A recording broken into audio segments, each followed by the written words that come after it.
নমস্কার সবাইকে, আমার মিনি ব্লগে সবাইকে স্বাগত। তো আমাদের বাড়িতে আজ গজাবুড়ি লক্ষ্মী পুজো, তো তারই আয়োজন এগুলো সব। তো আমাদের বাড়িতে এগুলো সব ঠাকুরের ভোগ করা হচ্ছে, নাড়ু নারকেল দিয়ে আরও সব কিছু। তো আমি আমার শাশুড়িমা দুজন মিলে করছি।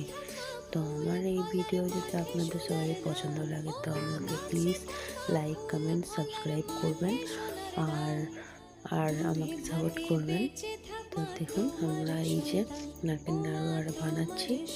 আর কোনো কিছু ভুল হলে আমার ভয়েসে বা আমার ভিডিওতে কোনো কিছু ভুল হলে প্লিজ ক্ষমা করে দেবেন। তো এই হচ্ছে আমার ভিডিও, কেমন হয়েছে জানাবেন।